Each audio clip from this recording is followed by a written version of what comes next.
Hi friends, ഇന്നത്തെ video നമ്മുടെ Rosemary വാട്ടറിനെ ഉണ്ടാക്കുന്നതിനെ കുറിച്ചിട്ടാണ്. അപ്പോൾ റോസ്മേരി വാട്ടർ ഉണ്ടാക്കുന്നത് നമ്മുടെ യൂട്യൂബിൽ മൊത്തത്തിൽ തരംഗമായി വന്നിരിക്കുന്ന ഒന്നാണ്.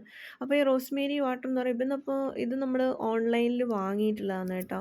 ഓൺലൈനിൽ വാങ്ങിയിട്ട് ചെറിയൊരു പാക്കാണ്. ഇത് ഒരു 50 രൂപ ആ റേഞ്ചിലേ ഉള്ളൂ.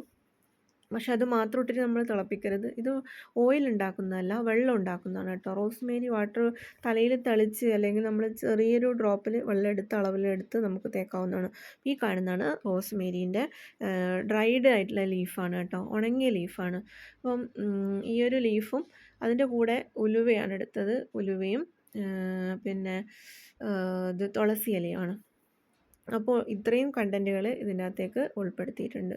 അപ്പോൾ ഇത് നമ്മളൊരു തിളച്ച വെള്ളത്തിലേക്കിട്ട് പിന്നെ കഴുകി വൃത്തിയാക്കണം. തിളച്ചത് ഇത് ഞാൻ വെറുതെ ഒന്ന് കഴുകിയെടുത്തതേ ഉള്ളൂ, വെള്ളം ഊറ്റി കളഞ്ഞതാണ്. പിന്നെ ഇത് നമ്മൾ ഒരു 2 ഗ്ലാസ് വെള്ളം വെച്ചു. അതിൻ്റെ അകത്ത് 2 സ്പൂണ് ഈ റോസ്മേരി ലീഫ് ഉണ്ടല്ലോ, ആ റോസ്മേരീൻ്റെ ലീഫ് ഇട്ടിട്ട് അത് നമ്മൾ തിളപ്പിച്ചെടുക്കുക വേണ്ടത്. അപ്പോൾ അത് മാത്രം ഇട്ടാൽ പോരാ, അതിൻ്റെ ഒപ്പം കുറച്ചും കൂടെ നന്നാവാൻ വേണ്ടിയിട്ട് ചേർക്കുന്നതേ ഉള്ളൂ. അതിൻ്റെ കൂടെ ഉലുവയും ചേർത്തിട്ടുണ്ട്. പിന്നെ ഇങ്ങനെ തലയിലുള്ള താരനൊക്കെ പോകാൻ ഈ തുളസി ഇല നല്ലതാണല്ലോ, അപ്പോൾ അതുകൊണ്ട് ആ ഒരു തുളസി ഇലയും കൂടിയിട്ട് ഇതിൻ്റെ കൂടെ ചേർത്തിട്ടുണ്ട്. ഇത് 2 ഗ്ലാസ് വെള്ളം, ചെറിയ ഗ്ലാസ് 2 ഗ്ലാസ് വെള്ളവും 2 സ്പൂണ് ഈ ലീഫുമാണ്, റോസ്മേരീൻ്റെ ലീഫ്, ഉണങ്ങിയ ഇലയാണത്. അതും കൂടെ ഇട്ടു. ഇനി ഉലുവ ചേർത്തു.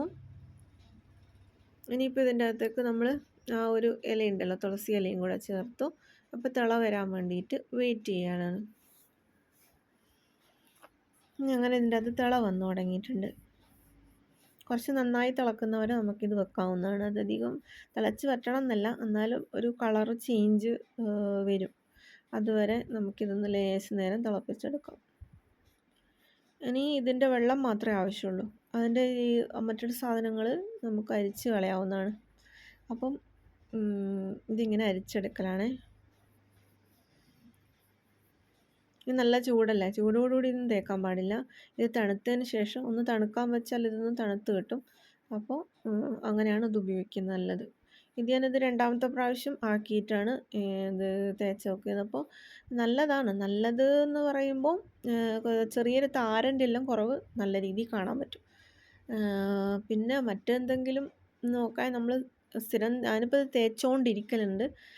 അതുകൊണ്ട് എനിക്ക് ഇതിനകത്തൊരു എഫക്റ്റീവായി തോന്നിയത് താരൻ കുറച്ച് നന്നായിട്ട് കുറഞ്ഞ് കിട്ടുന്നുണ്ട്. അത് നമ്മൾക്ക് താരനുണ്ടാകുമ്പോൾ ഭയങ്കര അസ്വസ്ഥത ഉണ്ടാവുമല്ലോ, ആ ഒരു ഇതെല്ലാം ഒന്ന് മാറി ഒരു നല്ലൊരു താളി തേച്ചാലുള്ളൊരു ഫ്രഷ്നെസ് ഉണ്ടാവില്ല, അതുപോലെ നല്ല ആ ഒരു താളി തേച്ചൊരു ഫീലിങ്സാണ് ഉള്ളത്. നല്ലതായിട്ടാണ് പൊതുവേ തോന്നുന്നത്.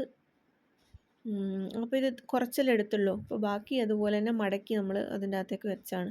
ഇത് തണിഞ്ഞതിന് ശേഷം ഞാനൊരു കപ്പിലൊഴിച്ചിട്ട് ഈ ഒരു കുപ്പിയിലേക്ക് മാറ്റിയതാണ്. ഇതാകുമ്പോൾ നമുക്ക് ഒരു ചീർപ്പ് പോലത്തെ ആ ഒരു അടപ്പ് കാണുന്നുണ്ടല്ലോ, അപ്പോൾ അത് വെച്ചാകുമ്പോൾ തലയിൽ ഒരു മസാജിങ്ങും കൂടി ഒപ്പരാവും. അങ്ങനെ ഒരു നല്ലതായിട്ടാണ് തോന്നിയത്.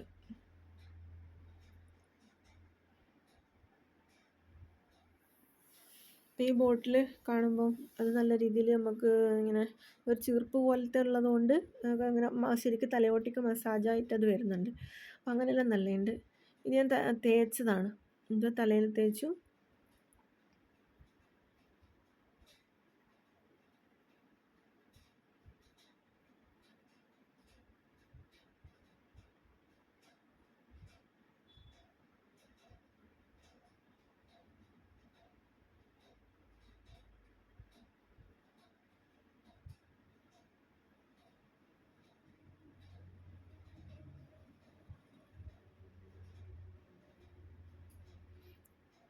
നല്ലൊരു സാധനമാണ്. നമ്മൾ ഇപ്പം അങ്ങനെ ശ്വാസം മുട്ടലോ അതുപോലെയുള്ള ആൾക്കാർക്ക് കുറേ നേരം വെക്കാനാണല്ലോ, അങ്ങനെ വെച്ചിട്ട് കാര്യമൊന്നുമില്ല.